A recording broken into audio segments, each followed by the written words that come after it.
Muy buenas tardes. Antes que nada quiero agradecer al doctor Felipe Cruz Vega y al doctor Miguel Ángel Mercado por su amable invitación a esta sesión conjunta de la Academia Nacional de Medicina y la Academia Mexicana de Cirugía, que es un privilegio para mí poder estar el día de hoy hablándoles sobre un tema que es sobre bioética también, pero que difiere un poco cuando se relaciona a trasplantes. Bueno, los principios bioéticos son iguales en cualquier condición que se esté tratando con un paciente. La autonomía pues es del paciente, puede ser del donador en este caso, pero también es de la familia que pudiera ser de un donador fallecido. La beneficencia pues es la relación el beneficio del paciente, beneficio del donador, pero también el beneficio común ante una cirugía donde la materia prima es un órgano que no es renovable y que uno tiene que buscar entonces lo que está enfrente, que es justicia, para que estos órganos sean utilizados de una manera adecuada, y todo esto sin dañar, con la no maleficencia, ya sea principalmente al donador o al receptor, obviamente, o al conjunto, ¿no? A la sociedad por la dificultad para conseguir un órgano. Entonces, bueno, la autonomía debe de considerarse del ser humano, es un ente único, libre, con necesidades, debilidades, fuerzas y planes de vida individual. En medicina esto significa reconocer la capacidad de la persona para pensar, decidir y actuar en forma independiente respecto de su salud. Esto lo podemos ver en el donador vivo y, como les mencionaba, en el deseo de donar al fallecer, inclusive que se respete ese deseo a pesar de que la familia no lo considere. La beneficencia, bueno, se refiere a la obligación de buscar los máximos beneficios y reducir al mínimo el daño y la equivocación. En trasplantes, pues esto se extiende a un grupo de pacientes, como les mencionaba, que puede existir un órgano que puede ser para 2, 3 receptores, 4 receptores, y hay que buscar el máximo beneficio. Hay muchos ejemplos en trasplante, tanto de órganos sólidos, puede ser de corazón, de pulmón, de hígado y de riñón. Yo me enfocaré un poco más a lo que es el trasplante en riñón e hígado.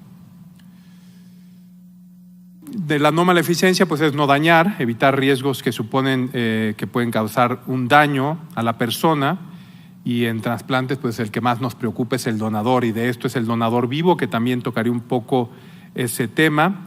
Y bueno, pues tenemos que buscar el beneficio contra el riesgo, y esto es la beneficencia contra la no maleficencia. Y otro punto que es muy importante es la justicia, que es la obligación de tratar a cada persona de acuerdo con el derecho que le corresponde, asumiendo dicho derecho sin distinción de edad, género, raza, religión, opinión política, condición económica u origen nacional o social.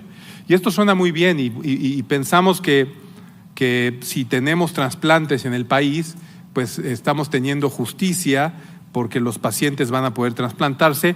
Y uno de los grandes retos que hemos tenido en la historia de la salud de nuestro país es que esto está fragmentado en diferentes subsistemas, y en trasplantes cada subsistema tiene un presupuesto que utiliza para trasplantar a sus pacientes.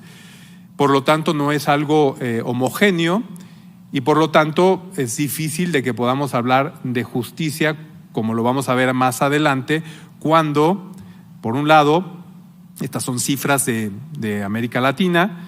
Podemos ver ahí cómo en México deben de estar unos 130,000 pacientes en insuficiencia renal crónica, y de estos solamente están en lista de espera 9,000, que es el 13.4% en lista de espera, y se trasplantan al año, como vamos a ver, alrededor de 2,000, 2,500.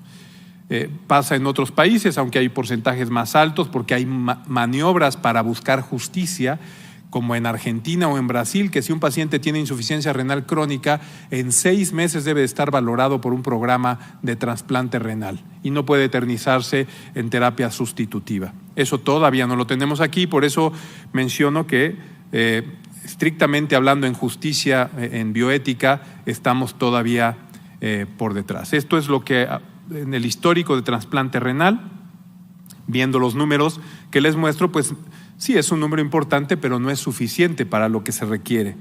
Por lo tanto, tenemos que cuidar esos donadores, obviamente el donador vivo y el donador fallecido, para asignarlo al que mejor resultado va a tener. Y como se mencionará con la pandemia, pues hubo situaciones desastrosas. Los trasplantes fueron una de ellas, y aquí pueden ver cómo cayeron el número de trasplantes tanto de donador vivo como de donador fallecido. En hígado, que son los temas que tocaré, los órganos sólidos que tocaré, riñón e hígado, pues pueden ver cómo las defunciones registradas del 2010 al 2019 por causas relacionadas al hígado han ido incrementando. Se han mantenido muy estables, pero podemos ver un pequeño incremento. Y estamos hablando alrededor de unos 40,000 pacientes que fallecen, según el INEGI, en el 2019 a causa de problemas relacionados con el hígado. Y entonces vemos aquí que en una población de 120, 130 millones de habitantes, pues es muy bajo el número de pacientes que se encuentran en lista de espera para trasplante hepático.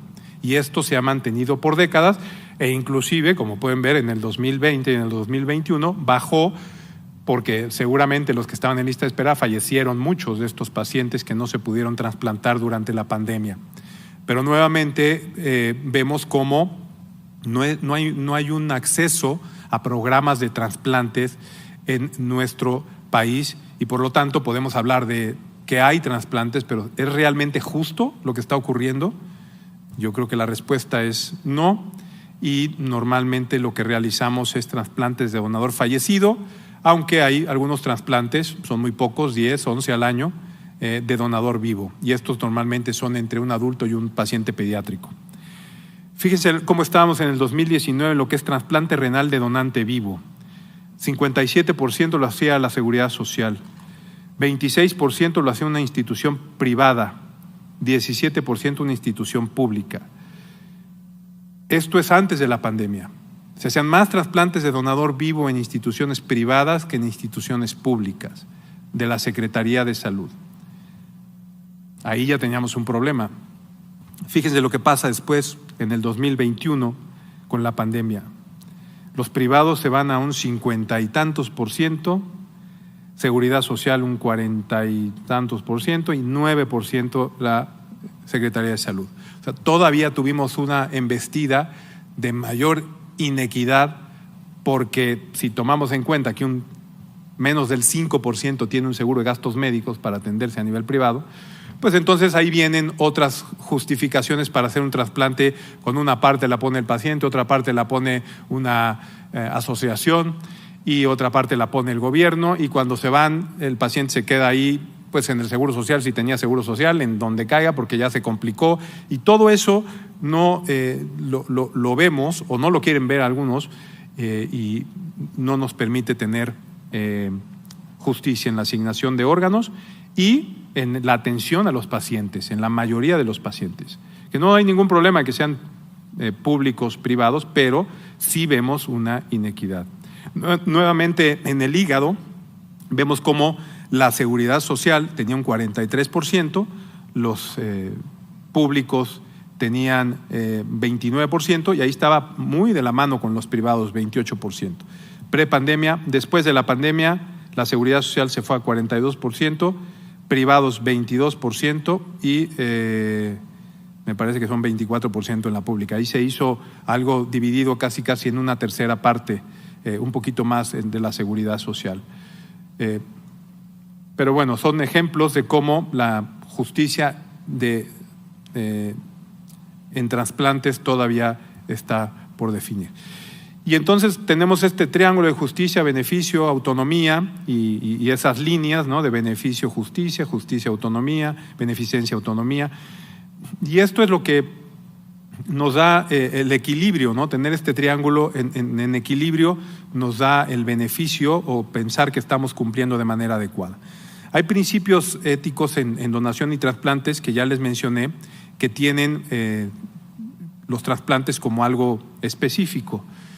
Dentro de estos que no he mencionado también está la vulnerabilidad de algunos pacientes o de algunos donadores que se les trata de convencer o se les ofrece recursos para que donen un riñón normalmente, y entonces también es la obligación de un programa de trasplante o de las autoridades buscar respaldar esto, evitar esto, darle responsabilidad a cada uno, cuidar la dignidad humana. Y como pueden ver del lado derecho, los documentos relevantes, que está la Declaración de Estambul, los principios rectores de la OMS, un documento que se realizó en Aguascalientes en el 2010 y uno más reciente en la Resolución de Madrid. Y todo esto habla justamente de bioética en trasplantes. Pasando al donante vivo, que también es un punto importante, porque pues el donador vivo es el único la única cirugía que se hace sin beneficio del paciente que se está operando.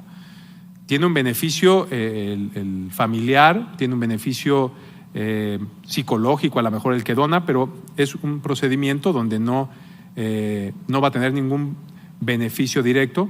Es un acto verdaderamente humano, de amor, que debe ser libre y tiene un derecho humano fundamental y hay que cuidarlo, hay que protegerlo.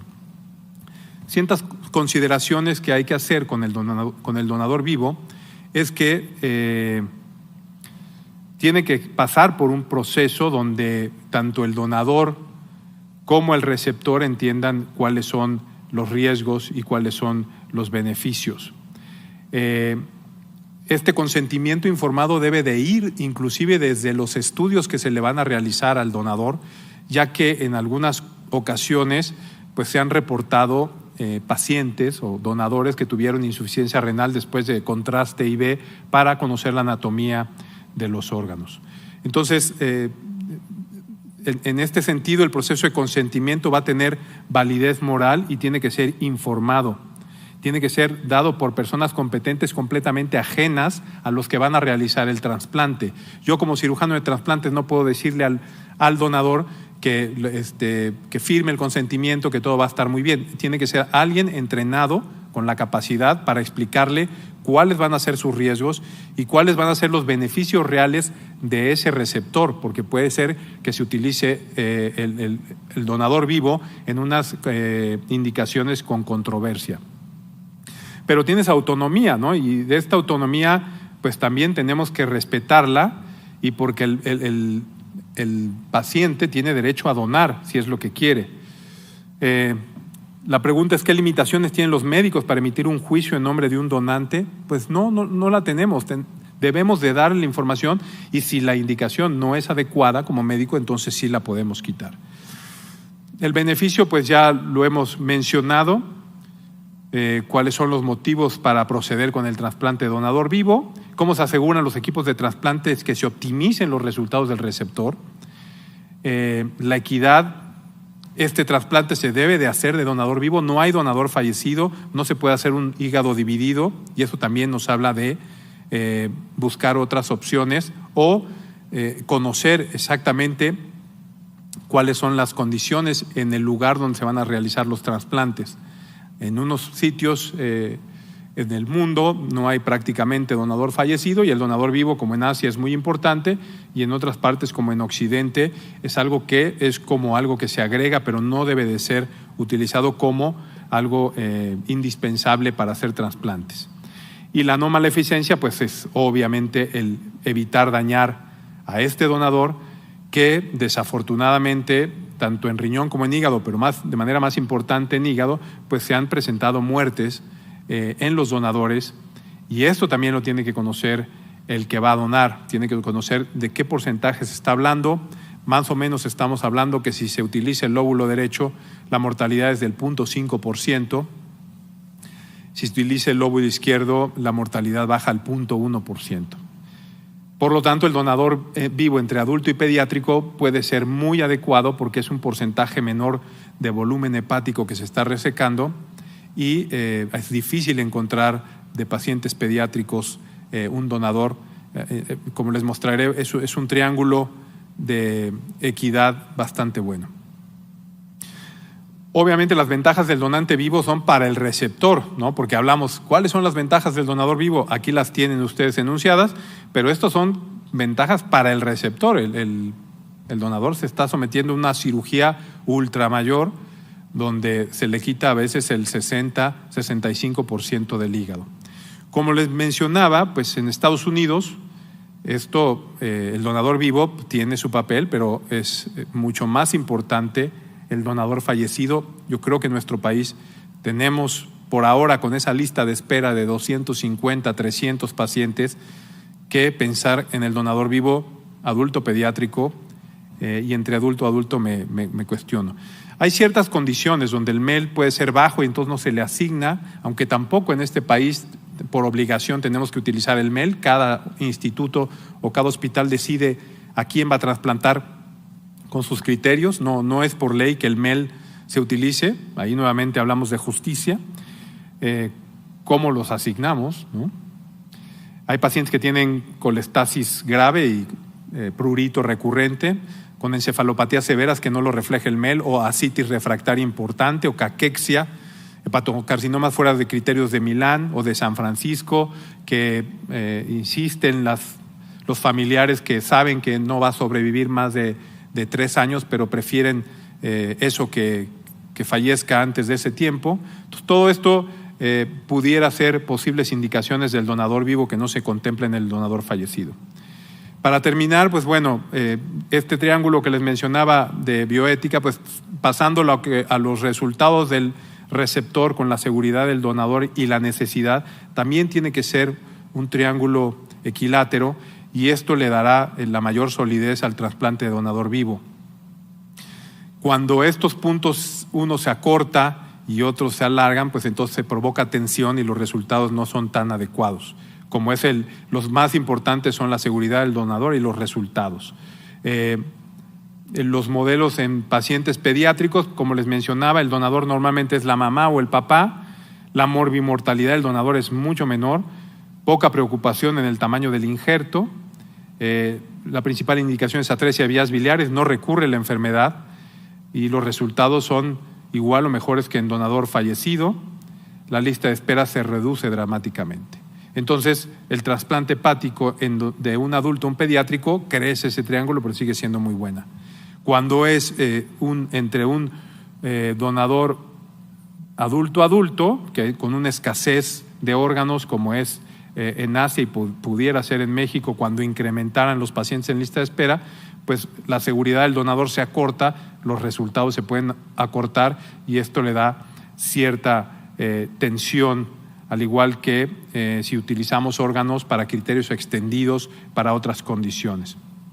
Esto también ocurre cuando utilizamos el donador vivo en un receptor, un donador de alto riesgo con un receptor de alto riesgo, pues también los resultados van a ser malos y aunque exista necesidad, no debemos de utilizarlos.